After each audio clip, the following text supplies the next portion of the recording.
Hello বন্ধুরা, welcome back to my channel. আজ আমি তোমাদের সাথে একটা snacks item crispy onion ring এর রেসিপি শেয়ার করতে এসেছি। এটা খেতে হয় খুবই টেস্টি আর বাইরের কোটিংটা হয় একদম কুচমুচে, বানানো খুবই সিম্পল। তাই ভিডিওর কোনো পার্ট মিস না করে একদম শেষ পর্যন্ত দেখতে থাকো। আর ভিডিওটি ভালো লাগলে অবশ্যই চ্যানেলটিকে সাবস্ক্রাইব করে নিও। তো চলো রেসিপিটি স্টার্ট করা যাক।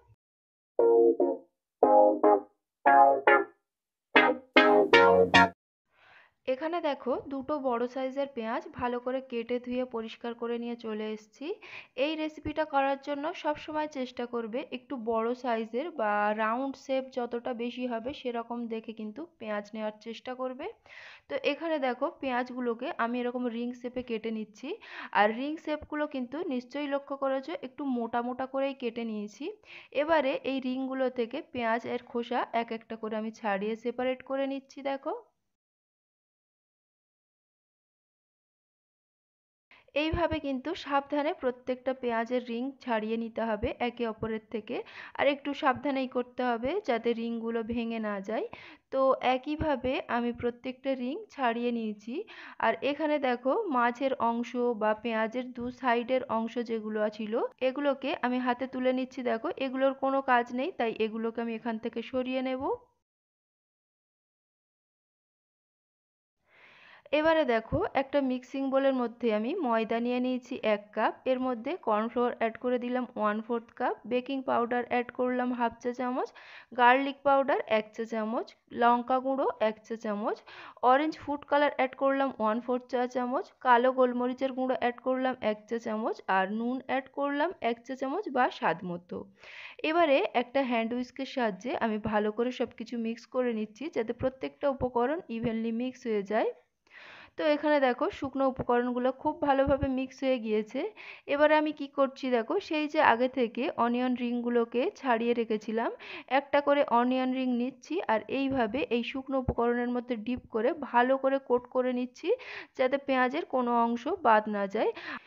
আর কোট করার পরে আমি অনিয়ন রিংগুলোকে এভাবে হালকা করে ঝেড়ে দিচ্ছি যাতে এক্সেস উপকরণগুলো পড়ে যায়। তো একইভাবে আমি প্রত্যেকটা অনিয়ন রিং এই শুকনো উপকরণে কোট করে নিয়েছি। এরপরে এর মধ্যে দিয়ে দিয়েছি আমি প্রয়োজন মতো জল আর হ্যান্ড উইস্কের সাহায্যে আমি একটা গাঢ় ব্যাটার রেডি করে নিয়েছি। এবারে দেখো সেই যে শুকনো উপকরণে কোট করে নিয়েছিলাম পেঁয়াজের রিংগুলোকে, এবারে একটা করে পেঁয়াজের রিং আমি এই ব্যাটারের মধ্যে ভালো করে ডিপ করে নেব। আর তারপরে এদিকে একটা প্লেটের মধ্যে নিয়ে নিয়েছি প্রয়োজন মতো ব্রেড ক্রাম্বস। তো এই ব্রেড ক্রাম্বসের মধ্যে দিয়ে ভালো করে কোট করে নেব যাতে কোনো অংশ ভিজে না থাকে, ভালোভাবে যাতে অনিয়ন রিংগুলো কোট হয়ে যায়, ঠিক যেভাবে আমি এখানে করছি দেখো। আর আমি ডান হাত দিয়ে অনিয়ন রিংগুলো ব্যাটারে ডিপ করছি আর বাঁ হাত দিয়ে ব্রেড ক্রাম্বসে কোট করে নিচ্ছি। এইভাবে দুটো হাত দিয়ে করলে কিন্তু খুবই সহজে এইগুলো করে নেওয়া যায়, কোনো অসুবিধা হয় না। তাই চেষ্টা করবে দুটো হাতকেই কাজে লাগিয়ে এইভাবে অনিয়ন রিংগুলোকে রেডি করে নেওয়ার। তো একইভাবে আমি প্রত্যেকটা অনিয়ন রিং রেডি করে নিয়েছি।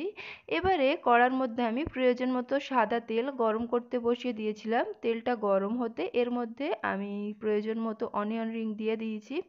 একটা সাইড লাইট গোল্ডেন কালার করে ফ্রাই করা হয়ে যেতে আরেকটা সাইড আমি উল্টে দিয়ে একইভাবে ফ্রাই করে নিচ্ছি।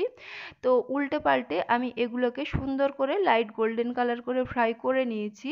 আর এটা ফ্রাই করে তোলার পরে কালারটা আরও একটু ডিপ হয়ে যাবে, যার জন্য এই পর্যায়ে আমার পারফেক্ট মনে হচ্ছে। তো আমি বেশ ভালো করে তেল ঝরিয়ে কিন্তু অনিয়ন রিংগুলোকে কড়া থেকে তুলে নিচ্ছি। আর দেখতেই পাচ্ছ কত সুন্দর দেখতে লাগছে। তো একইভাবে আমি আরও একটা ব্যাচে কিন্তু বেশ কিছু অনিয়ন রিং ফ্রাই করে নিয়েছি, তো সেগুলোকেও আমি বেশ ভালো করে তেল ঝরিয়ে কড়া থেকে তুলে নিচ্ছি। এখন থেকেই দেখতে কিন্তু অলরেডি অনেক বেশি লোভনীয় লাগছে, তাই না বন্ধুরা? দেখে খুবই মজাদার লাগছে। আর এগুলো কিন্তু অনেক সময় পর্যন্ত প্রায় 5-6 ঘন্টা কিন্তু একদম কুচমুচে থাকবে, নো ডাউট।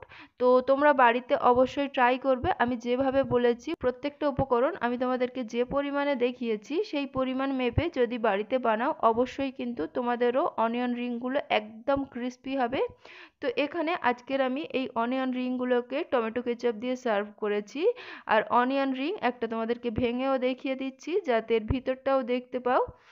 খুবই টেস্টি খেতে হয়, একদম সহজ একটা রেসিপি আর বানানো অনেক সহজ, খেতে ঠিক ততটাই মজার হয়। বাচ্চা বড় প্রত্যেকেই কিন্তু অনেক ভালোবেসে খাবে, একদম ক্রিস্পি। আশা করছি এত ক্রিস্পি কোনো স্ন্যাক্স আইটেম আজ পর্যন্ত তোমরা ট্রাই করোনি। আর তাছাড়াও আজকের আমার এই ভিডিও যদি ভালো লাগে কি করতে হবে জানোই বন্ধুরা, ভিডিওটিকে লাইক করতে হবে আর তোমার ফ্রেন্ডস অ্যান্ড ফ্যামিলির সাথে অনেক অনেক বেশি করে শেয়ার করে দিতে হবে। তাছাড়াও তোমরা চাইলে আমার চ্যানেলটিকেও সাবস্ক্রাইব করতে পারো ভবিষ্যতে আরও এমন ইন্টারেস্টিং রেসিপি পাওয়ার জন্য। তো যদি আমার চ্যানেলটিকে সাবস্ক্রাইব করে নিয়ে থাকো তাহলে নেক্সট ভিডিওতে আবার কথা হবে তোমাদের সাথে, ততক্ষণের জন্য টাটা।